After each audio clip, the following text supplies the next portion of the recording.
अगर आप हरियाणा की सभ्यता, संस्कृति और इतिहास में दिलचस्पी रखते हैं तो हिसार की हरियाणा एग्रीकल्चर यूनिवर्सिटी का डॉक्टर मंगल सेन कृषि विज्ञान संग्रहालय आपके लिए एक अनूठा अनुभव साबित हो सकता है।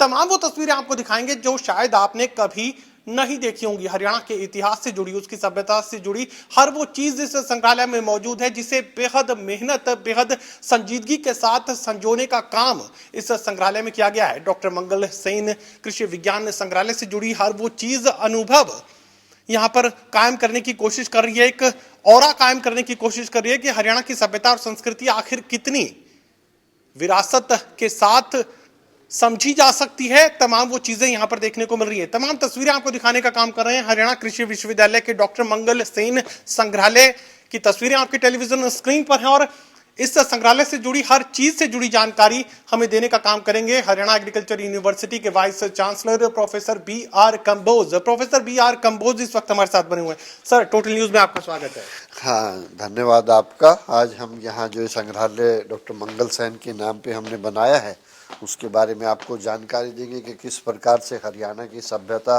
और संस्कृति निराली थी। हमारे गांव में कोई भी चीज़ होती थी, कागज़ का सदुपयोग कैसे कर सकते हैं आप यहाँ से देख सकते हैं। हम यदि रसोई में अपने बर्तन रखते हैं उसका सदुपयोग कैसे कर सकते हैं, उसका हथकरघा के बारे में यदि हम बात करें वो भी बहुत अच्छा है। यहाँ पे आप देख सकते हैं कि पूरी रसोई में हमारे बर्तन किस टाइप से होते थे। ये ग्रामीण परिप्रेक्ष्य में ग्रामीणों के द्वारा ही बनाए जाते थे, जो एक स्वावलंबी भारत की कहानी को भी पढ़ते हैं हम कितने सक्षम थे। ये भगवान कृष्ण के कान्हा जो माखन खाया करते थे इसी तरह की कढ़ौनी से खाया करते थे। वो कढ़ौनी आप देख लीजिए, आपने जरूर धार्मिक एपिसोड्स में इस तरह की तस्वीरें देखने को मिली होंगी। इसी तरह की कढ़ौनी में माखन तैयार किया जाता था। बिल्कुल ऐसा किया जाता था और उसका प्रोसेसिंग का पूरा जो हम कैसे दूध को ठीक रख सकते हैं, इसी प्रकार से आप ये देख सकते हैं कि ग्रामीण परिप्रेक्ष्य में जो रसोई होती थी वहां पे जो प्रयोग होता था मिट्टी का, गोबर का, यानी कि हमारे ग्रामीण परिप्रेक्ष्य में जो चीजें उपलब्ध रहती थी उन्हीं से हम सब कुछ किया करते थे। मिट्टी का चूल्हा भी यहाँ पे देख सकते हैं। उसको आप यदि गर्म करने के लिए दूध, मक्खन जब निकालना होता था तो उससे पहले इस हारे के अंदर ही रखा जाता था और प्रोटेक्शन के लिए आप देख सकते हैं कोई बिल्ली या कुछ भी उसको नुकसान ना पहुंचाए उसका भी यहाँ पे है।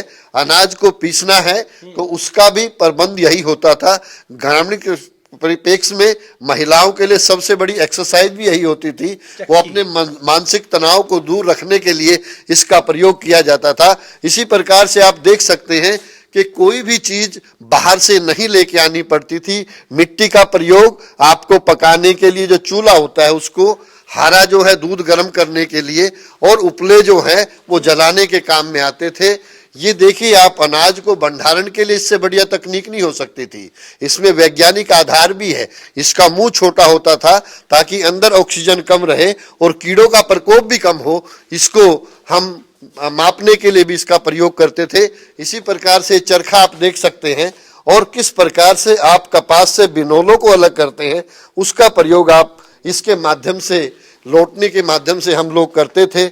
और ये तस्वीरें तो बिल्कुल अलग तरीके की हैं। ये जो मैं देख पा रहा हूँ शायद रामायण या महाभारत में इस तरह की तस्वीरें हमने देखी हैं। बिल्कुल ये उसी प्रकार का है और आप इसको देख सकते हैं। ये ड्यूल पर्पज है, इसके दो प्रयोग हैं। इस प्रकार से जब हम करते थे तो हम अपने कोई भी ट्रांसपोर्टेशन के लिए, एक शहर में जाने के लिए इसका प्रयोग किया जाता था। बीच में आप इसमें एक लिंक देख सकते हैं, यदि उसको आप निकाल देंगे फिर इसका प्रयोग खेती के काम में किया जा सकता है अगले दो पहियों का प्रयोग करते हुए।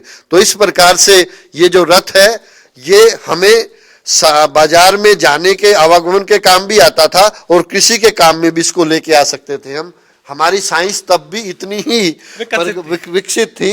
ये तो, और आप यदि हमारी हथकरघा चीजों को देखें, चरखा एक मुख्य है क्योंकि रोटी, कपड़ा और मकान। अभी आप कपड़े को हम किस प्रकार से घर में ही सूत काटते हुए अपना कपास खेत में उगाते थे, उससे बिनोला निकालते थे, और ये कपड़ा बनाने के लिए ये विभिन्न प्रकार के जो चरखे हैं, ये एक बहुत बड़ी हमारी धरोहर भी थी। महात्मा गांधी जी ने इसे हमें सिखाया था।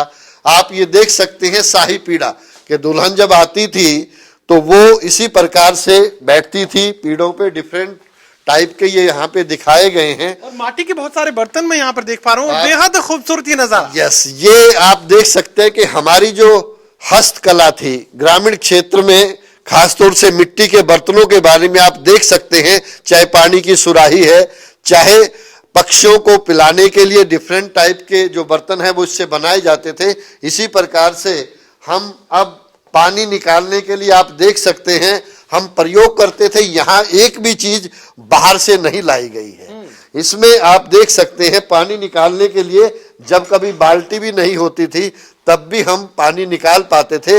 यहाँ पे चमड़े का प्रयोग इसके लिए किया गया है और इस प्रकार के कुएं अक्सर ग्रामीण क्षेत्रों में होते थे। आप हमारी संस्कृति को देखें, हम इंजीनियरिंग में भी बड़े एक्सपर्ट थे। नीम चक का प्रयोग करते हुए हम बड़ी से बड़ी कुई को जो है बड़े आराम से जो है चिन्ह पाते थे और इस प्रकार से इसको टांगने के लिए डिफरेंट टाइप के पानी निकालने के लिए जो प्रयोग में लाते हैं उनका भी प्रयोग यहाँ पे किया जाता था। ये मैं कुछ बड़े बड़े बर्तन यहाँ पर देख पा रहा हूँ। ये बहुत ही आवश्यक है पानी पिलाने के लिए, पशुओं के लिए, स्टोरेज के लिए। और आप अक्सर देखते थे ये गांव का जो तिजोरी की हम बात करते हैं वो ये हर शादी में मिलता भी था। इसमें लोहे का प्रयोग है, बड़ा मजबूत होता था। और आप ये देख सकते हैं ऊंट के चमड़े से ये बर्तन बनाया गया है जिसमें तेल को स्टोर किया जाता था ताकि तेल का जो गाद थी वो नीचे बैठ जाता था, फिर उसको छोटे बर्तनों के माध्यम से हम उसका प्रयोग करते थे। इसी प्रकार से आप यदि देखें कि ग्रामीण परिप्रेक्ष्य में, क्योंकि हमें सारे काम मैनुअल ही करने पड़ते थे, तो उनको सिर को आराम देने के लिए डिफरेंट टाइप की ये इंडी आप देख सकते हैं, ये बहुत ही सुंदर है, शानदार है। ये फिर गांव में तब कोई एसी नहीं होता था, पंखे के माध्यम से ही हम इसको करते थे, इसको बीजना बोलते थे। और इसमें हस्तकला भी आप देख सकते हैं, यही हमारी खूबी थी। फिर रुई को पीनने के लिए इसका बड़ा प्रयोग होता था। आप हमारी ड्रेसेस को देखिए कितने सुंदर हैं। यदि हम देखें यहाँ पे ये हमारा दामन है, दामन को आप देखिए कितना बड़ा होता था, इसको धोना इतना आसान नहीं होता था। ये चुनड़ी है और चुनड़ी पे आप देखिए कि किस तरह की कलाकारी जो की गई है, वो ही हमारे लिए एक बड़ा डिफरेंट टाइप की जो बैंगल्स हैं, चूड़ियां हैं, उनको आप देख सकते हैं। ये पहनावे हैं हमारे हरियाणा प्रांत के जो कि बहुत ही सुंदरता का प्रतीक भी थे और इन पर कढ़ाई करने के बाद इनको और सुंदर बनाया जाता था। ये जो आभूषण हैं उनको हम किस प्रकार से कर पाते थे, कैसे स्टोर करते थे। और ये जो आपका बांस होता था जो ग्रामीण परिप्रेक्ष्य में टांगने के लिए और अनाज की प्रोसेसिंग का जो सारा काम है इन छाछ के द्वारा किया जाता था। ये आप ताले हैं डिफरेंट टाइप के, आप देख सकते हैं कितने प्रकार के ताले जो हैं वो हमारे यहाँ पे रहते थे ताकि कोई भी ऐसा कार्य ना हो। ये आप अनाज की प्रोसेसिंग का सबसे बड़ा काम है, चाहे हमें चावल को निकालना हो, धान से चावल निकालने का काम है, बाजरा को खिचड़ी से पहले भी कूटना ही पड़ता था, ऊपर का छिलका उतारने का यही काम होता था। आप ये देख सकते हैं कि ये डिफरेंट टाइप के हमारे ग्रामीण परिप्रेक्ष्य में अच्छी चीजें बनाने के लिए उसका काम था। ये आप हमारा हवन कुंड है, आप खड़ाऊ देख सकते हैं, ये सब चीजों का प्रदर्शन यहाँ पे किया गया है। अलग अलग तरह की कुर्सियां मैं यहाँ पर देख पा रहा हूँ। ये आप देख सकते हैं कि ग्रामीण परिप्रेक्ष्य में हम सब लोग वो प्रयोग करते थे। जो आरामदायक कुर्सी आप यहाँ पे देख सकते हैं, लकड़ी की देख सकते हैं आप। उसके बाद हमारे जो मनोरंजन के साधन थे आप देख सकते हैं हमारे मंदिरों में, ये जो है कितने आराम से जो है आज भी बजाया जाता है कुछ मंदिरों में, लेकिन ये तभी की है और पूरी दूर तक इसका आवाज जाता है। ये हम इस प्रकार से यहाँ पे अभी कृषि के बारे में यदि हम कहें, गन्ने के रस से लेकर उसके काटने से लेके रस बनाने तक, गुड़ बनाने तक पूरे यहाँ पे दिखाए गए हैं, आप इनको देख सकते हैं। कृषि में इस्तेमाल होने वाले औजार भी यहाँ पर नजर आ रहे हैं। हाँ, ये कृषि में खास तौर से जब अनाज को पहले कोई थ्रेशर नहीं होता था, उसकी कटाई करके उसको बरसाने का, विनोइंग का काम इसी काम से होता था। ये बिजाई के लिए हम जिस प्रकार से यंत्र, जैसे पोरा है आपका, और बैलों को चलाने के जो नया बैल था उसको सिखाने का भी एक अलग तरह का जो जूला इसको बोलते हैं, ये प्रयोग में लाया जाता था। ये ऊंट के ऊपर जो हम रखते थे, ऊंट से खेती बहुत होती थी, हमारे जो क्षेत्र थे रेतीले क्षेत्र, वहां पे ऊंट का ही प्रयोग किया जाता था। आप ये देख सकते हैं, ये एक इससे भी बिल्कुल, ये हरियाणा की संस्कृति का वो सबसे खूबसूरत कह सकते हैं कि नजारा है जो इस वक्त आप अपनी टेलीविजन स्क्रीन पर देख पा रहे हैं। रामायण या महाभारत में ही इसी तरह के जो यातायात के साधन है वो शायद आपने देखे होंगे। श्री कृष्ण अर्जुन शायद इसी तरह के किसी रथ पर बैठे हुए थे, लेकिन फिलहाल बेहद अद्भुत ये नजारा और हरियाणा की संस्कृति का सबसे अमिट जो पन्ना है वो इसी तरीके का है। ये जानकारी आप दे रहे थे कि ये तो बिल्कुल अद्भुत सी एक चीज मुझे लगी। हाँ, और आप इसमें देखिए, आप देख पाएंगे इसमें 2 किलो चांदी का प्रयोग ये किया गया है। और आप इसको देख सकते हैं, ये दान में जिस भी किसान भाई ने हमें दिए हैं, विश्वविद्यालय उसका आभारी भी है।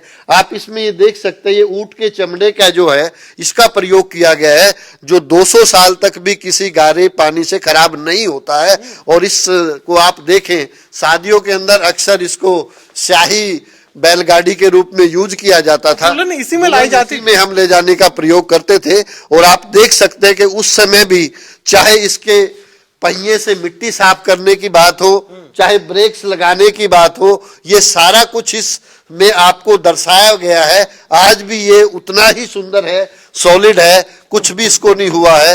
वैसे ही ये चमड़ा, वैसे क्योंकि ऊंट के चमड़े से बनाया जाता था, इसलिए किसी भी प्रोटेक्शन के लिए इससे बढ़िया कोई चीज नहीं हो सकती है। इसी प्रकार से आप ये देख सकते हैं इधर कि हमने जो हमारा 3D पिक्चर्स हैं उसके माध्यम से गांव में हम किस प्रकार से अपना जीवन यापन करते हैं उसको भी यहाँ पे हमारे सभी आगंतुकों के लिए इसको बनाया गया है। और अंत में यदि आप देखें, हमारी तो एक ही चीज प्रसिद्ध है कि दूध, देशों में देश हरियाणा, जहाँ दूध दही का खाना, दूध दही का खाना। तो ये आप देख सकते हैं, उसको यहाँ पे दर्शाया गया है। ये सामने जो खाट आपको नजर आ रही है ये भी बेहद अद्भुत है। इसमें भी अपना एक इतिहास है, एक अलग तरह की खूबी इस खाट में देखने को। ये महाभारत का चित्र आपने देखा होगा, तो वहीं पे अभिमन्यु को यदि बाहर निकलता था तो ये अभिमन्यु चक्र है जिसको दिखाया गया है कि किस प्रकार से वो बाहर निकल सकता है। और हमारे यहाँ पे खेलों का बड़ा महत्व है। यदि चौपड़ को आप देखें तो ये चौसर का खेल भी जो है इस चारपाई में दर्शाया गया है, यानी कि हमारे ग्रामीण परिप्रेक्ष्य में ही।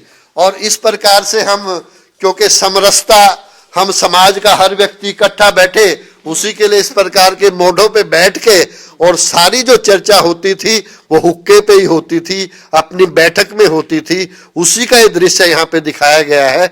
कोई शादी करनी है, किसी लड़के बारे में पता करना है, और हमारी जो भी आपस में बातचीत होती थी वो इसी प्रकार से बैठ के सब बड़े टकराव को इसी हुक्के पर खत्म कर दिया जाता। जी जी, ये आज भी है कि जब कोई भी समस्या फंस जाए तो मुझे लगता है कि ये हुक्का एक उसको हल करने में काफी मदद भूमिका अदा करता है। डॉक्टर मंगल सेन कृषि विज्ञान संग्रहालय अपने आप में एक बेहद अद्भुत ये नजारा हमें देखने को मिला है। आप भी अगर हरियाणा की सभ्यता, संस्कृति और इतिहास में दिलचस्पी रखते हैं तो इस जगह पर जरूर पहुंचिएगा। ये दरअसल इस संग्रहालय का सिर्फ एक हिस्सा है। इस तरह का और वैज्ञानिक आधार पर काफी सारी चीजें और यहाँ पर तैयार की गई हैं, वो भी आप देखने का काम जरूर कीजिएगा। सहयोगी कमल के साथ doctor Mahesh Kumar, total news, Hisar.